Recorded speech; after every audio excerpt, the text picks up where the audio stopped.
그 예수님께서 그 바울에게 그 로마도 보아야 하리라 라는 말씀을 하셨습니다. 예, 로마에서도 너가 필요하다. 그래서 오늘 그 28장에 보시면은 28장 14절에 보면 로마로 가죠. 로마로 가요. 예, 16절에 보시면 로마에 들어갑니다. 근데 로마로 들어가기까지 이게 평탄하게 들어간 게 아니에요. 일단은 예루살렘 총독하고 유대 지도자들 사이에 정치적인 상황에 묶여가지고 죄 없이 2년 동안 갇혀 있었잖아요. 죄수의 몸으로.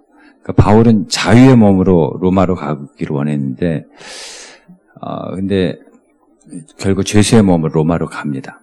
근데 우리가 잘 알듯이 여기 하나님 숨은 전략이 있다고 했죠.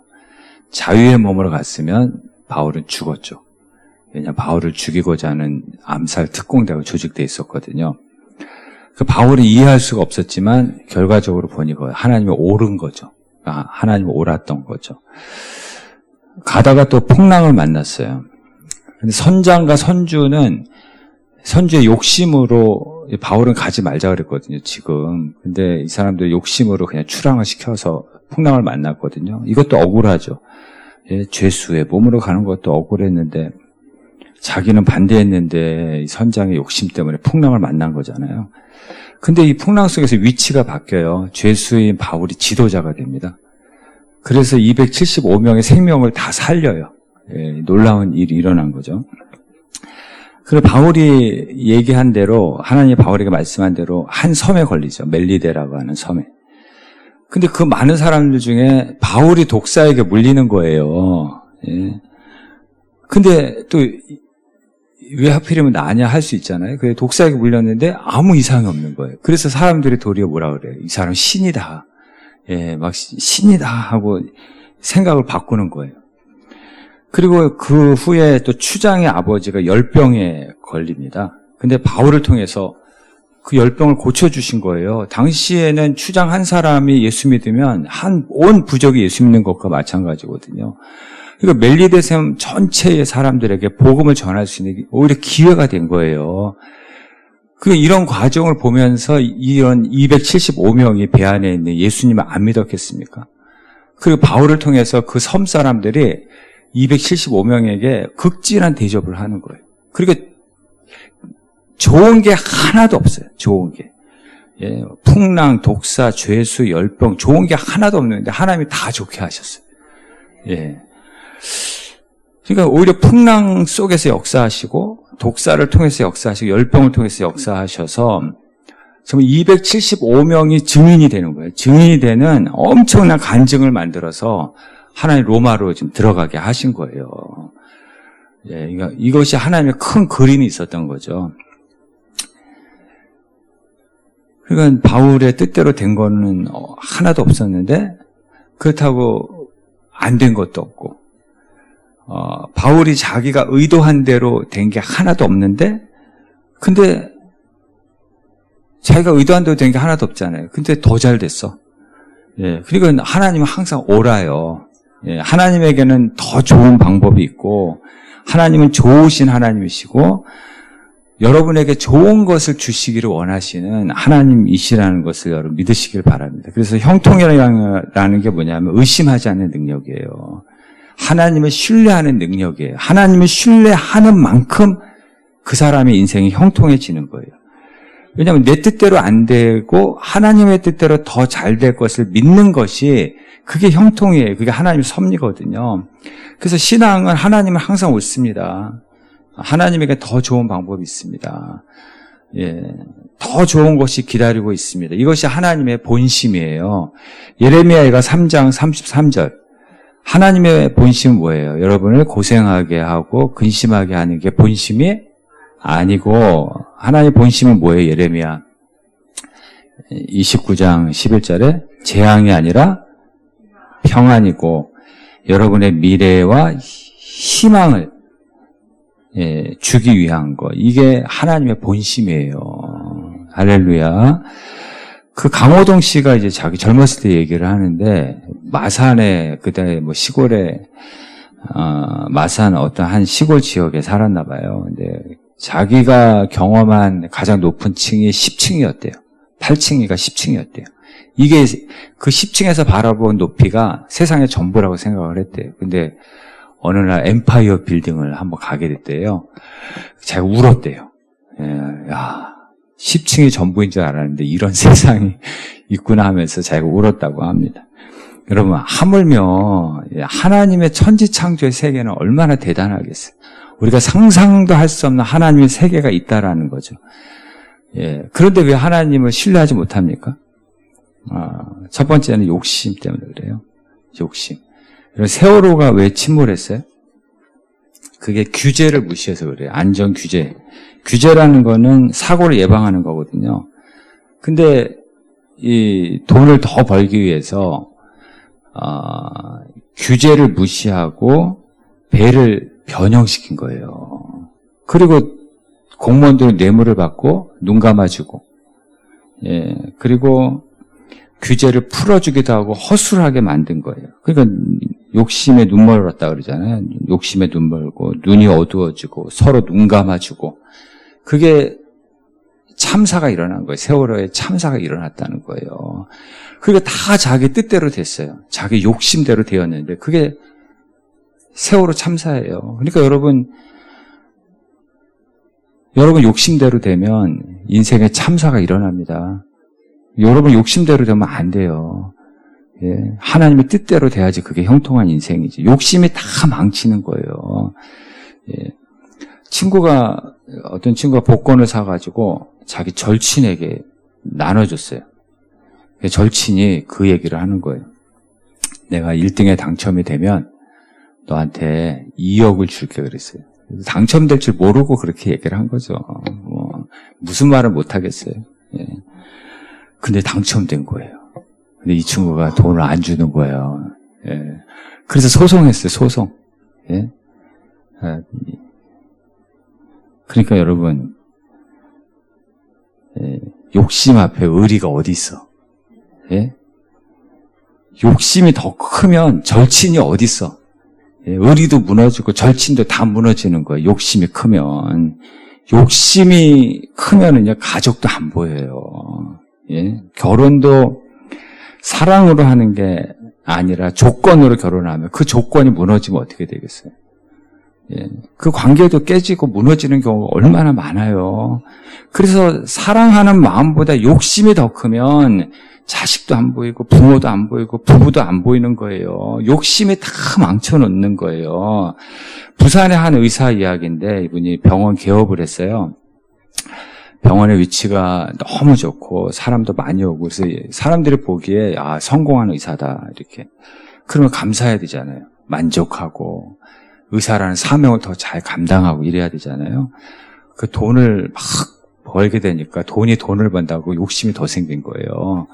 예, 이분이 돈 더 하면서 병원을 후배에게 맡기고 완전 사업에 뛰어든 거예요. 막 사업을 크게 늘리기 시작한 거예요. 이분이. 예, 그러면서 이렇게 저렇게 하면서 돈을 막 계속 벌어들이다가 한 번 이 사람이 사기를 당한 거예요. 예, 한 번 사기를 당했는데 자기가 가진 모든 것을 다 잃게 될 위기에 처한 거예요. 이분이. 예.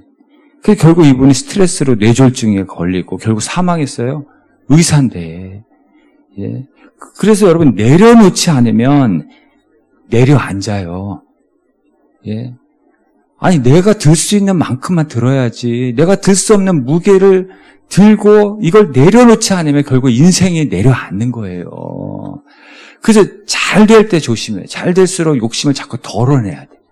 예, 그래야 더 잘 되고 그 잘됨이 행복하게 만들고 예, 그 잘 될수록 사명에 집중하고 이게 선순환이거든요. 근데 인간은 안 그래. 예, 잘 되면은 욕심이 더 커져.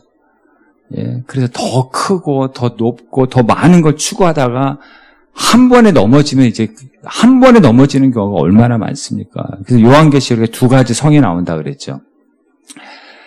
큰 성 바벨론하고 거룩한 성 예루살렘. 예. 근데 그 큰 성 바벨론 안에는 뭐가 있어요? 귀신들과 악한 영들이 모이는 곳이에요. 근데 우리는 큰 성을 추구하는 것이 아니라 뭘 추구해요? 거룩한 성, 예루살렘을 추구하는 인생이 성도의 삶이라는 거죠. 두 번째로는 하나님은 항상 옳고 더 좋은 방법이 있고 좋은 것을 주시기를 원하시는데 우리의 집착이 그 좋은 것을 못 봐요. 예. 그래서 자녀를 망치는 것이 부모의 집착이라고 그러잖아요. 예.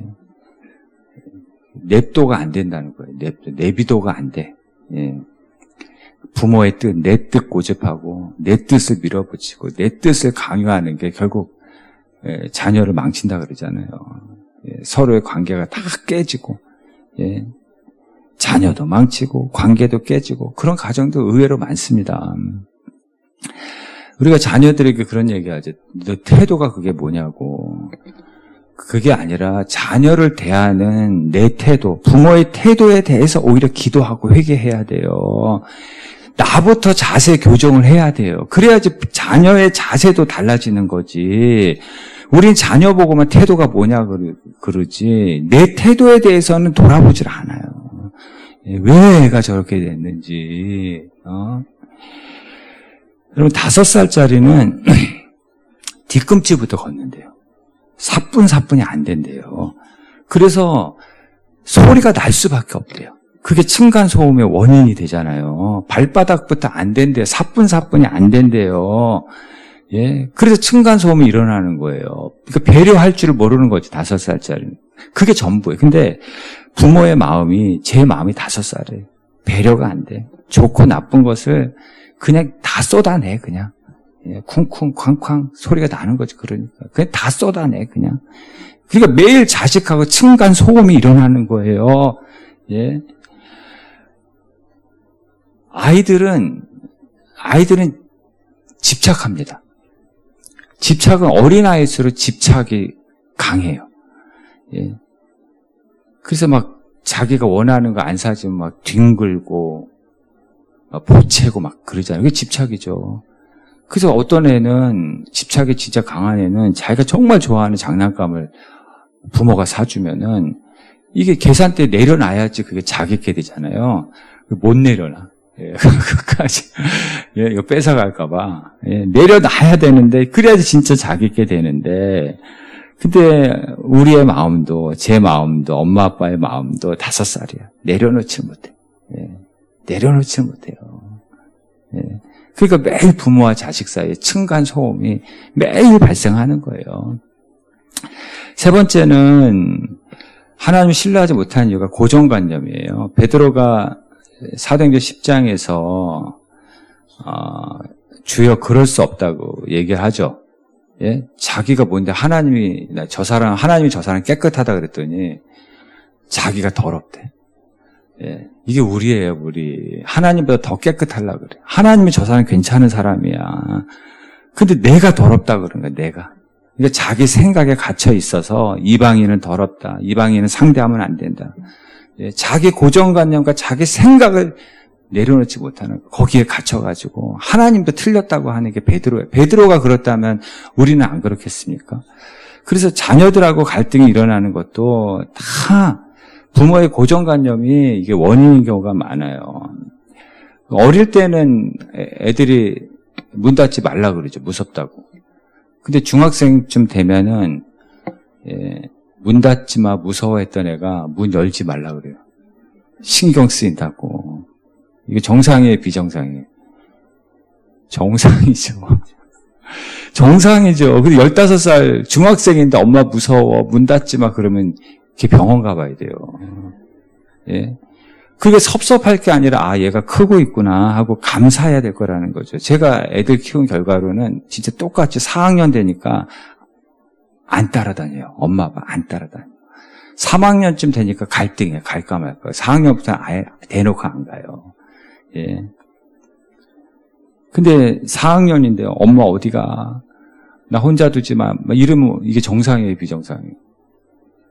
예. 병원 가야 돼요, 그러면. 예. 근데 우리는 이게 감사할 일인데 섭섭하게 생각한다니까요. 예. 내 아이는 이래야 된다는 고정관념 때문에 그런 거예요. 애들이 말 대답해요, 안 해요? 정상이에요. 근데 만약에 애가 말씀만 하옵소서 제가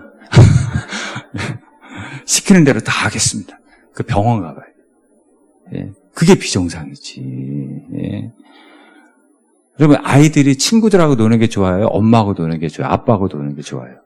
조금 크면은. 친구들하고 노는 게 좋지. 나는 엄마하고 밤새도록 얘기하는 게 좋아요. 그러면 걔 예. 한번 생각해 봐야 돼요. 예, 그 당연한 거고 정상인데 우리는 자꾸 아이들을 비정상으로 만들어요. 예?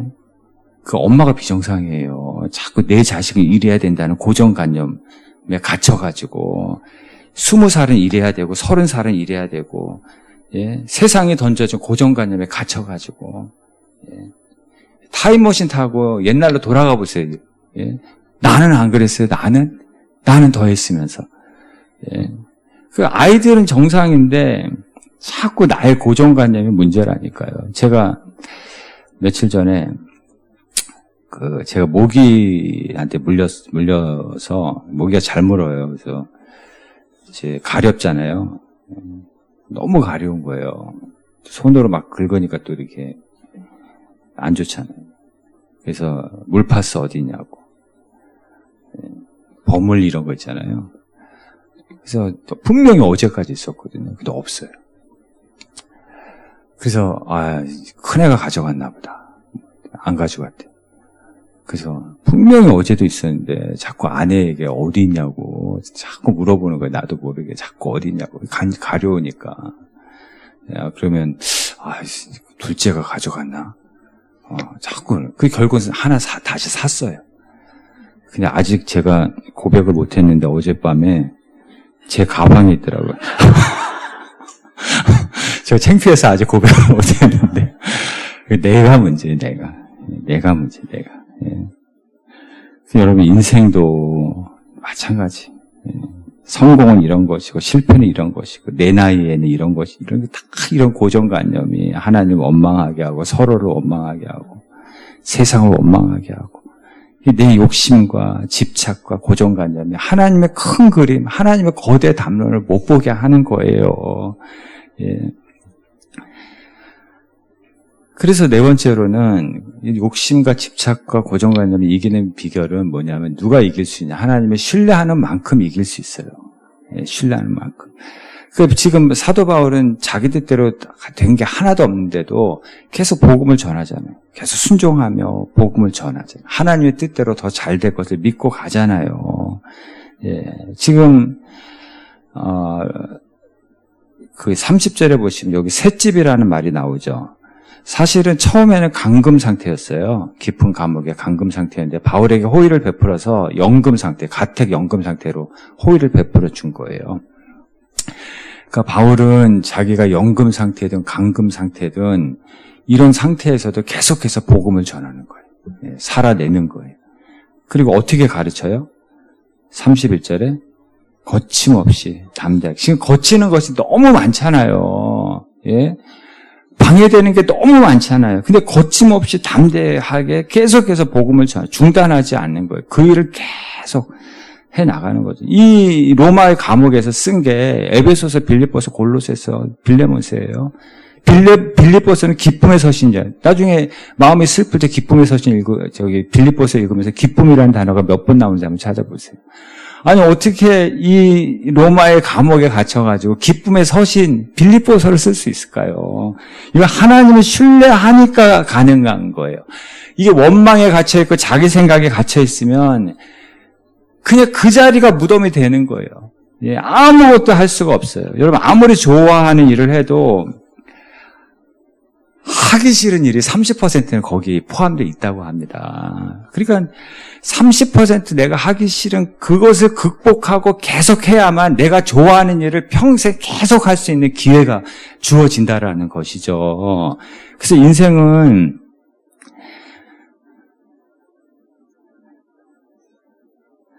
그 동전과 같다 그러잖아요. 동전에는 양면이 있잖아요. 근데 그게 하나잖아요. 그래서 행복과 불행의 쌍둥이라는 말이 있잖아요. 예? 뭐 행복한 것 같죠. 예. 근데 그 실상 들어가 보면 그 사람 엄청 불행한 사람도 많아요. 예. 그리고 저 사람이 불행한 것 같죠. 근데 그 불행이 어떻게 이렇게 저렇게 해서 행복으로 바뀌는 경우도 얼마나 많은지 몰라요. 예. 우리는 다 보이는 것만 보니까, 예. 보이는 것만 보고 판단을 하는 것 뿐이죠. 그래서 인생은 투트랙이라고 그러잖아요. 동전의 양면이에요. 같이 가는 거예요, 이게. 예. 그래서 박력이 있어서 결혼했더니 부부싸움도 박력 있게 하더라 그러잖아요. 이게 양면이라니까요. 어떤 분은 너무 세심하게 챙겨줘가지고 결혼했더니 세심하게 잔소리하고 지적해가지고 미치겠다고. 예. 그런 분도 있어요. 이게 같이 가는 거 양면이에요, 양면. 제가 목회자 세미나 갔더니 릭 워레 목사님이 아시잖아요. 이분이 그때 화상으로 직접 목회자에게 한마디 이렇게 부탁을 했더니 화상으로 목회자에게 한마디 하시더라고요. 포기하지 말라고 그러더라고요. 그러면서 결코 포기하지 말아요. 그러면서 또 결코 포기하지 말라고. 또 한마디 하세요. 결코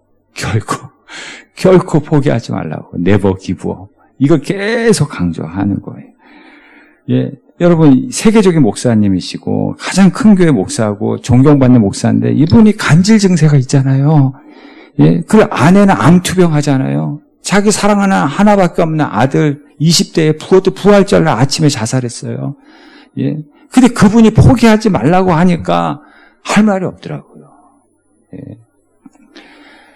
여러분, 그릇을 깨면 안 돼요. 포기하면 안 돼요. 여러분, 그릇만 깨지 않으면 고난은 사실 그릇을 단단하게 하기 위한 거거든요. 그리고 고난의 끝에 하나님이 축복을 막 담아주기 위한 건데, 우리는 고난 가운데 좀 힘든 일 있으면 깨버려, 그냥. 그릇을 깨버려.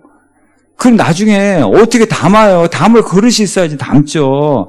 그래서 그릇을 깨지만 말고 잘 견디세요. 때가 되면 하나님이 그 그릇에 단단한 그릇을 만들어서 하나님이 담아주세요. 어떤 분이 그 공항에서 한 몇 분의 여자분이 모여서 이탈리아 여행을 간다는 거예요. 그래서 속으로 그랬대요. 팔자가 참 좋은 분들이다 이렇게 생각을 했대요.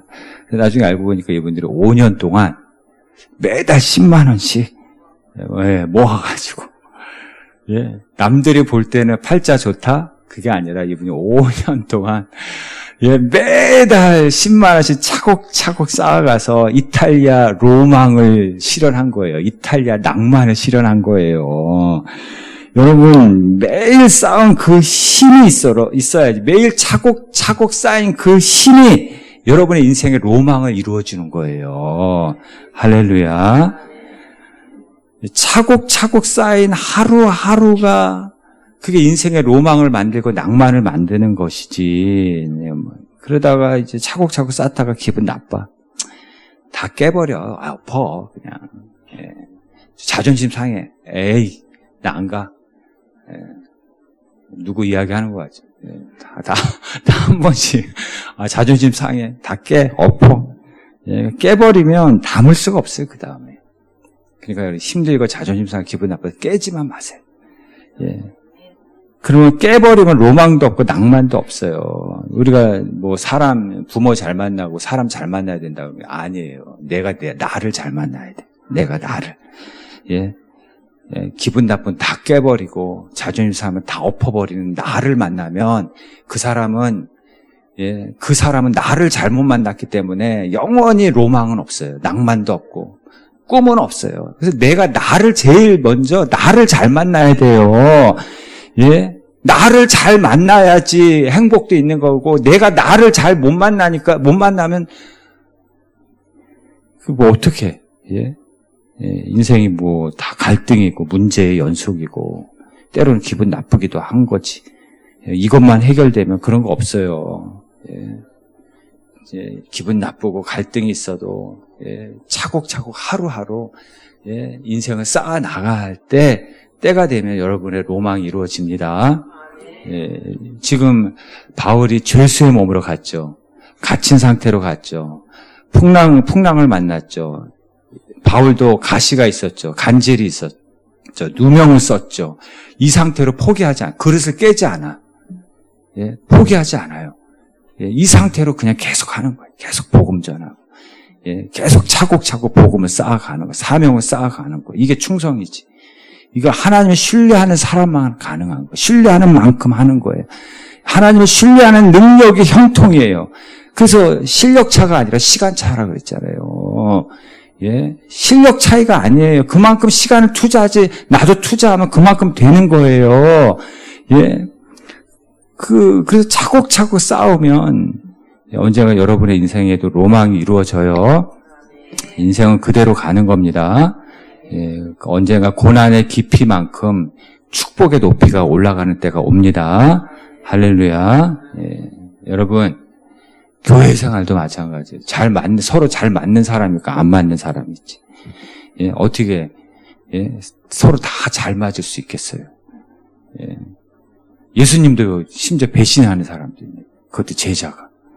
예, 제자 중에 수제자가 그럴 수 없다고 얘기하는데, 예, 수많은 사람들이 반대했는데, 예, 외부에서 반대하지 않으면 내부에서 반대해요. 그래도 예수님 십자가 지시고, 예, 그런 과정을 통해 부활하시고, 우리 구원하시고, 사명 감당하잖아요. 예, 그래서 사명은 자전거와 같아요. 멈추면 넘어집니다. 예, 어떤 엄마하고 딸의 대화인데, 엄마가, 딸이 물어보는 거예요, 엄마한테. 엄마 여기 깨끗한데 또 닦아야 되냐고. 그래서 엄마가, 응, 또 닦아. 그런 거예요. 왜? 그랬더니, 그게 수행이거든.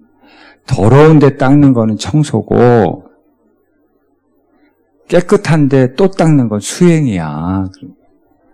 그랬더니 애가 하는 말이, 나 그거 뭔지 알 것 같다고. 내가 수학 문제를 풀 때 30분 풀면 할 만한데, 3시간 하면 죽고 싶어. 그래도 계속하면 그게 수행인 거지. 그랬더니 막내가 끼어들면서 또 한마디 하더래. 맞아. 피아노 3시간 치면 딱 그 느낌이 와. 그러더래. 예, 여러분, 수행은 힘들어요. 근데 수행이 없이는 실력도 없고요. 발전도 없고 성숙도 없어요. 그래서 여러분 또 예배 드리는 거잖아요. 또 기도하는 거잖아요. 또 엎드리는 거잖아요. 또 성경 읽는 거잖아요. 수행이 없이는 거룩이 없고요. 성숙도 없고 발전도 없고 실력도 없어요. 예. 수행을 통해서 언젠가 여러분의 꿈이 이루어지는 거예요. 좋은 때가 오는 거예요.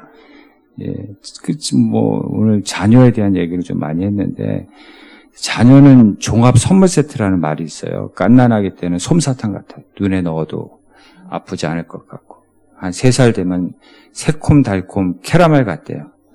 예, 유치원 때는 초콜릿 같대요. 달콤한. 근데 언제까지나 이렇게 자녀를 키우면서 달달할 줄 알았는데, 사춘기 때부터 매운맛이 난대요. 갑자기 싸늘한 말투에 인사조차도 안 하는 낯선 아이가 있다라는 거죠. 예, 갑자기 자녀가 아니라 형제 자매가 돼버리는 거예요. 예, 20대 되면 막 질기고 딱딱한 오징어래요. 예, 씹어도 씹히지 않는 한숨이 저절로 나오는. 그런데 이분이 자녀를 키워보니까 얘가 때가 되니까 이 자녀가 홍삼이 되더래요. 예, 홍삼과 부모를 챙기기도 하고 부모를 도와주는 어느 날 되니까 보약이 되더라는 거예요. 그러니까 자녀라는 선물 세트 안에 단맛도 있고 신맛도 있고 매운맛도 있고, 예, 다 들어있다는 거예요. 이 모든 맛을 본 사람이 누구예요? 엄마. 그래서 자녀가 크는 거예요. 수행하는 엄마가 있기 때문에 자녀가 커 나가는 거예요. 성장해 나가는 거예요. 그러다 보면 어느 날 자녀가 홍삼이 되는 날이 오고 보약이 되는 날이 반드시 오는 것처럼 우리의 인생도 종합 선물 세트 아니겠어요? 예, 이런 날 저런 날 있고, 예, 쓴맛도 있고 단맛도 있고 신맛도 있고 매운맛도 있고, 예, 그런 날 속에도, 예, 하루하루 하나님 의지하고 차곡차곡 쌓아가다 보면 그 고난이 변화해서 여러분의 인생에 홍삼이 되고 보약이 되는 날이 반드시 옵니다. 부부 사이도 수행이라고 생각하세요. 그래야지 좋아져요. 부모와 자식 사이도 수행이고, 수행이 없이는 좋아질 수가 없어요. 교회 생활하다가 마음에 안 들면 이거 수행이라고 생각해요. 그래도 계속 해야지. 예, 거기서 하나님 만나고 복 받고 성장해 나가는 거예요. 예.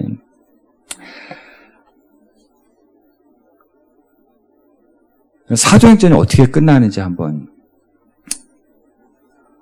볼게요.